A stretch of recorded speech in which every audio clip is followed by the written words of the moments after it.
How to curl your hair with a straightener. Start with dry hair and a thin flat iron.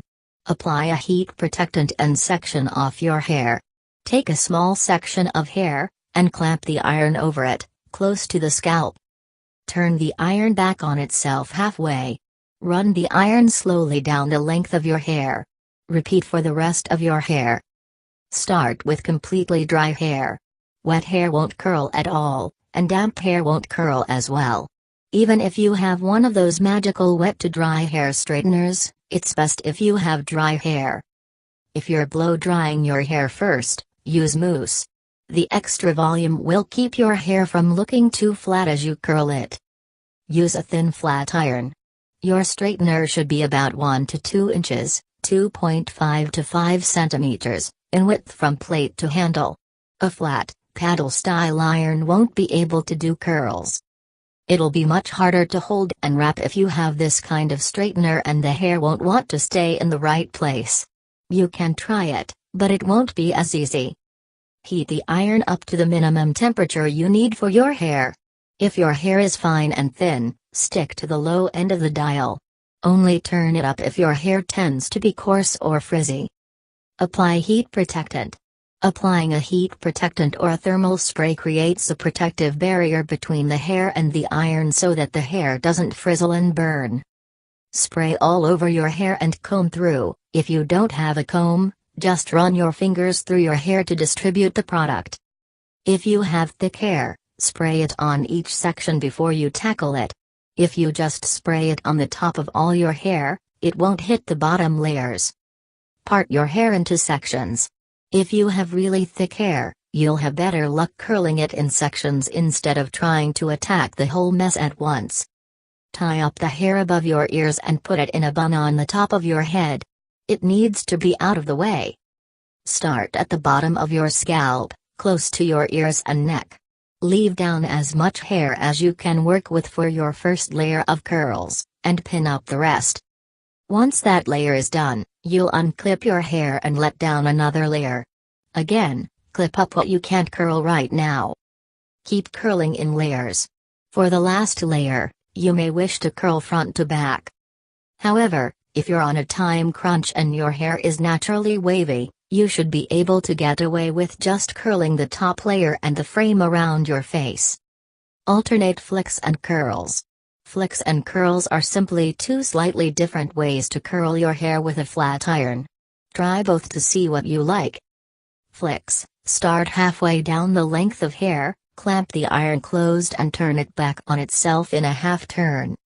You should now have created a U shape with the hair and the iron. Keeping the iron on that half turn angle, slowly move it down the hair shaft to the end of the hair. The faster you move the iron, the less pronounced the curl flick will be. If you like big soft flicks, slow down your iron. Curls, starting fairly close to the scalp, but not close enough to accidentally burn it, clamp the iron closed and turn it back on itself a half turn, the same as with flicks. Run the iron slowly down the hair shaft to the end. Again, the slower you move the iron, the tighter the curl. The faster you move the iron, the gentler the wave. Make more pronounced curls by turning the straightener a full turn, instead of a half. With flicks and curls, you just rotated the hair straightener a half turn. If you want more ringlet complete curls, rotate the straightener a full turn, turning the hair over onto itself, sort of creating a loop. Find out what your hair tends to do between the half and the whole turn. You may find that half is enough, or that a 3/4 turn is more ideal for you. What's more, certain days may be half-turn days, and other days will feel like full-turn days. It's up to you. Experiment with turning your straightener under and over. When you rotate your flat iron, whether it's a half rotation or a full rotation, you're confronted with a decision to make, to turn under and around or over and around. Neither is incorrect, though the curl will reverse with the change in angle. Which looks best on you?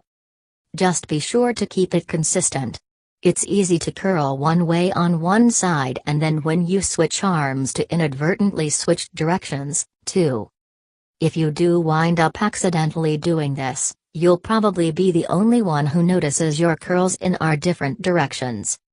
Or try the crimped look. Once in a while, it feels like high time to bring back 1995. Instead of buying a crimper that you know you're going to use once every 2 years, just use your flat iron. Clamp it down on your hair and turn it up a quarter of a turn.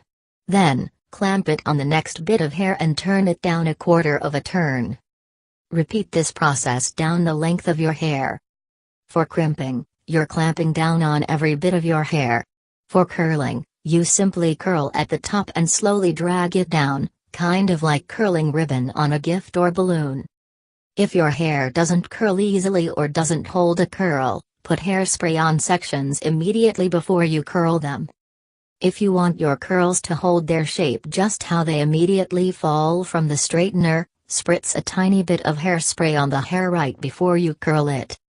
Don't use too much hairspray, though. Then it becomes stiff and crunchy, which is not the look you're aiming for. Grab the section of hair you want to curl. How much hair you include in each curl is up to you, but here are a few points to keep in mind. Smaller sections make smaller, tighter curls, as well as more of them. If you want a look that's closer to ringlets, keep your sections less than 2 inches wide. Larger sections result in bouncier, looser curls that look a little more natural. Use sections that are wider than 2 inches for big curls. Mix it up. You don't have to stick completely to one size or another. For instance, you could do larger curls at the bottom of your hair, to create lift and volume, and smaller, more delicate curls around your face. Try it a few different ways and see what you like best. Use one of the above techniques.